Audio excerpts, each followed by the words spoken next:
exciting. That's an amazing thing to happen. It really is, wow, yeah. It's just brilliant. How did it all come about? Well, I was actually doing a documentary once of women at war and talking about the 100 years of women being in the war. Then I spoke, in the forces, and then I spoke to the Royal Armoured Corps. I was down there in the tanks and the Challenger 2, how exciting. And they said, we'd really love you to be involved back into the military, because I haven't lost my connections. Sure, of course. And now, of course, I just want to use my voice. You know, obviously, women are now allowed on the front line in lots of roles since November 2016. The Armoured Corps is one of the first ones to actually take on women right across the board.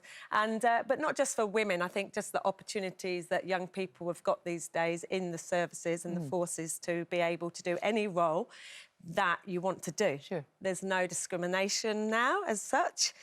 Still a long way to go. Sure, but that's part of the thing that you can actually do. Yeah. Do you think being in the army when you were a kid made you better, a better athlete, a better person? I wanted to go in since I was 14 years old, as I did want to be Olympic champion. But when I joined just before my 18th birthday, definitely discipline, self-respect, respect for other people, being on time. I've lost that one. Ironing clothes.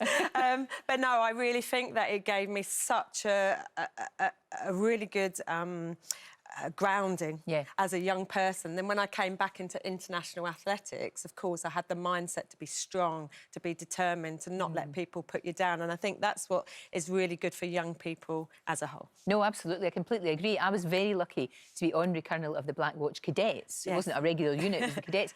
And it was an amazing opportunity to actually just, first of all, to sort of meet and talk to young people. And not all of them went on to join, but every single one of them left better.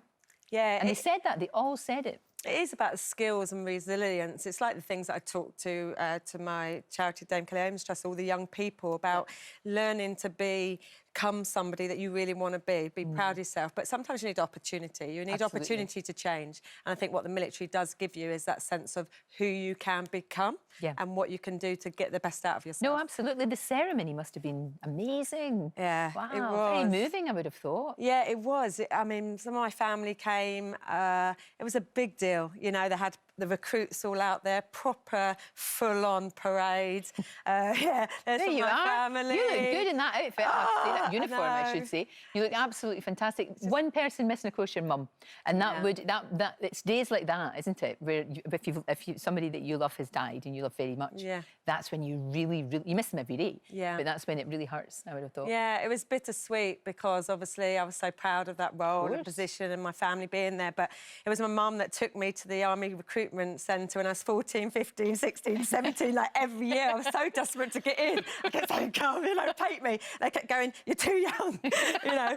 And those sort of memories, that connection that you have with somebody, I know she would have been so proud, but I was just like, I really just couldn't believe she wasn't there. I'm going to well up, but anyway. Oh, no, it's hard. It really is. When you said that your mum took you there when you were so young, what was it about the armed forces that just appealed to you?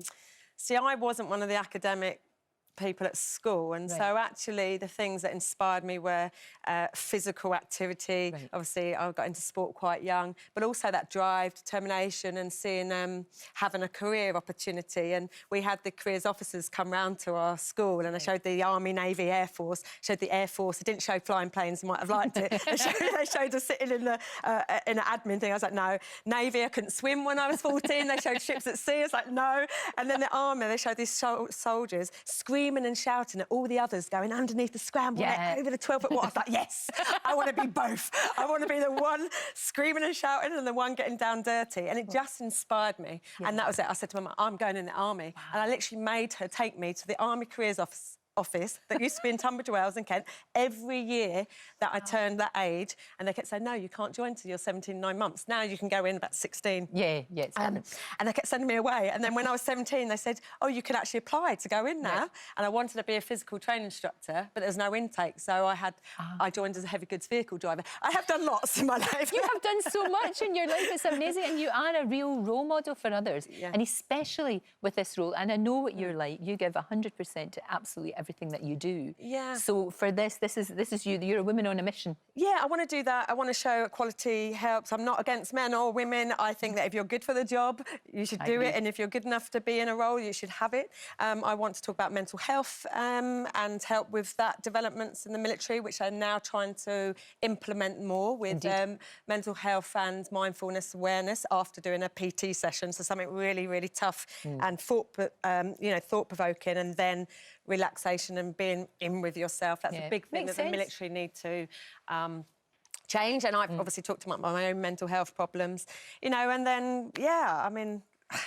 you just kind of try and push these things that I'm very fortunate I'm in the public eye, but I'm really, really into the campaign and about things that I'm really passionate about. And if it can make a difference to other people, then of course it's really important.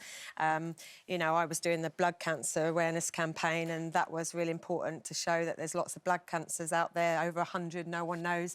You could get a really bad cold over a prolonged time, you could get bruises, you can get normal things that we neglect in life. And there could actually be a blood cancer. And you have to be aware. Yeah, my mum died of myeloma, which is cancer of the blood, and I wanted to be a vocal point for that. So all the things that I do, I'm so proud of, to be honest, you know, but it's because I can have a voice out there to make a difference, hopefully, to other people. I think you're fantastic. Colonel Dame Kelly Holmes. It's a mouthful, right? I salute you. Not very well, because I'm not very good at saluting, but I salute you.